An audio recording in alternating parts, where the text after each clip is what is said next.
Afghanistan was recognized as a sovereign country in 1919 after a war with the British. The country subsequently established close ties with its largest neighbor, the Soviet Union.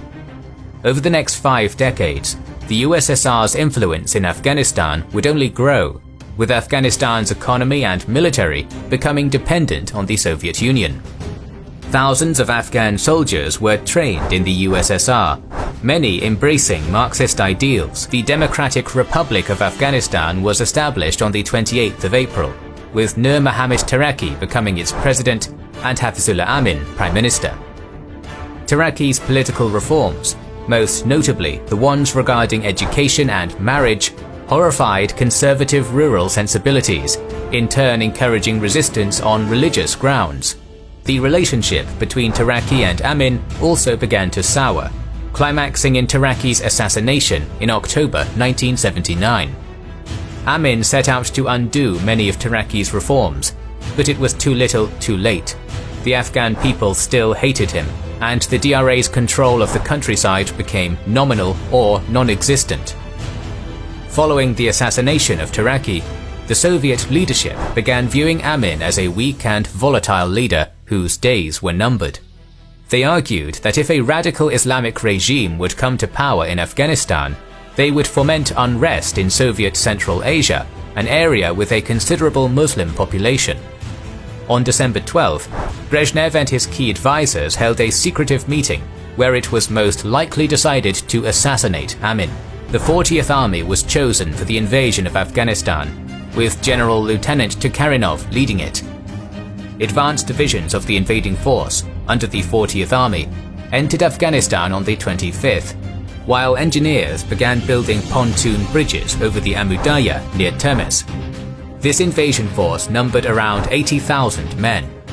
Soviet aircraft of the 105th and 103rd Airborne Divisions also began landing near the border and in Bagram and Kabul. The 108th Motorized Rifle Division crossed the newly built pontoon bridges and started advancing towards Bagram and Kabul through the main roads in the Hindu Kush. At the same time, the 5th Motorized Rifle Division would advance from Kushka in Turkmenistan towards Herat and Kandahar. Amin was elated after hearing that Soviet soldiers had entered the capital. It seemed that his wish had finally come to fruition. Unfortunately for Amin, this story would be one of history's cautionary tales. On the 27th, Soviet special forces captured 12 points of interest in Kabul, major political institutions and communication hubs.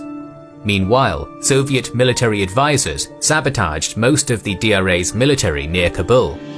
Tanks were left without munitions, soldiers were ordered to check their storage for faulty ammo, and batteries were taken out of vehicles for winter maintenance.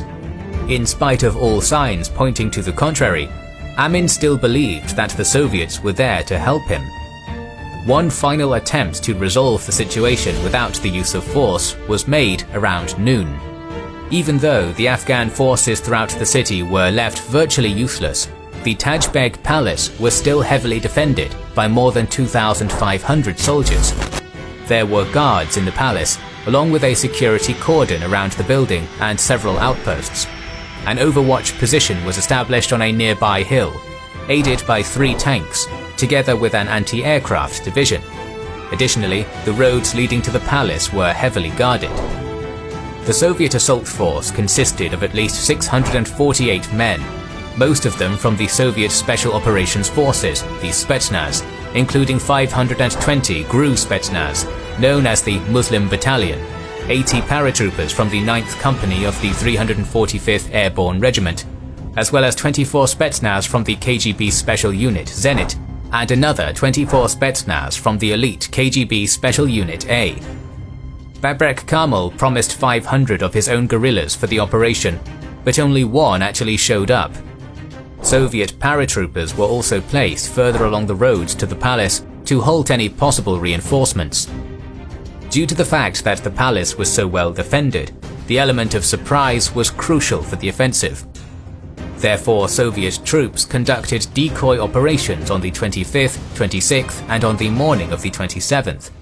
The Afghan defenders were told that these were regular training maneuvers, so they lowered their guard. To help maintain the surprise, the Soviet soldiers were also given Afghan military uniforms. The assault on the palace was supposed to happen at 10 p.m. However, due to circumstances within the palace, it was moved to 7:30 p.m. 20 minutes before the assault began, a group of 14 men attacked the hill where the Afghan tanks and air defenses were. Although the Afghans resisted, they were quickly overpowered. Luckily for the Soviets, the crews were too far from the tanks to reach them in time. From that position, Soviet troops even fired several shells towards the palace. The anti-aircraft Shilka systems were also captured and were used to fire during the offensive. The tank positions were supposed to be taken silently, so the fire distraught Colonel Kolesnik, one of the commanders. At 7:15, he gave the order to assault the palace. Operation Storm 333 had begun. The Shilkas were the first to open fire on the palace. 2 other guns fired at Afghan infantry battalions, thus aiding the paratrooper company, which was supposed to capture Afghan outposts. The KGB and GRU Spetsnaz started the direct assault on the palace complex in armored personnel carriers. The first APC passed through the traffic barrier and advanced on the curved road which led to the palace. The road was heavily defended and in the line of fire. However, all other approaches to the palace were turned into minefields. The second APC was quickly disabled by incoming fire and the troops had to abandon it. Many were wounded and the Zenit sub-commander was killed. The vehicles had machine guns on the top, though their fire could only reach the second floor. This left the Afghan soldiers on the third and fourth floor in a substantially more comfortable position. Another APC ran into a brick wall only 20 meters from the palace, and those men were also forced to fight on foot. Several other vehicles were also disabled. At 7:30, loud explosions were heard from Kabul, which confused the Afghan defenders. These explosions took out the wires of the main communication hub in the city, and they were supposed to announce the start of the operation. Soviet engineers, however, failed to start the timer, so the explosion was delayed. All possible Afghan reinforcements were now headed towards the explosion. Most of the Soviet soldiers had managed to get near the palace, but they had forgotten one very important thing. One of the Afghan security posts was not taken out, and those soldiers were free to fire on the assaulting forces from behind. An APC was gunned down near the outpost. This turned out to be a big mistake for the Afghans, as the soldiers inside quickly managed to capture the outpost after leaving the vehicle. Without any fire from the rear or the flanks, the Soviets had an easier time advancing now. Proof of how intensely the defenders fought was the fact that the first Soviet vehicle to reach the palace was from the third column. Those troops quickly left the vehicle, finding cover near the entrance. The rest of the forces were still pinned down by unrelenting fire from the palace. The Spetsnaz commanders saw this as the crucial point of the battle. They decided that they would advance quickly towards the building, straight through the incoming fire. Other Spetsnaz quickly followed, after a machine gun nest had been taken out. At last in position for the final phase of the assault, members of Alpha broke in through the front door, while members of Zenit broke in through a window on the right. Those KGB soldiers were the only Soviet troops entering the building. According to one of the officers, the Muslim battalion was ordered to stay outside. The 24 KGB Spetsnaz now had to deal with Amin's personal bodyguards, numbering about 150. The fighting continued room to room. Amin, aided by his Soviet doctors, had woken up from his coma. He wandered into the palace bar wearing nothing but shorts and a t-shirt. Confused, he asked his men who were the attackers. To the very end, he would not believe that the Soviets were behind it all. Only a few minutes afterwards, Amin was shot down by a Group A officer. Operation Storm 333 finally came to an end. All of the Afghan soldiers were killed or captured, while the Soviets lost 5 KGB and 5 GRU members respectively, along with 2 paratroopers. General Yuri Drozdov arrived at the palace in the morning and made it his headquarters.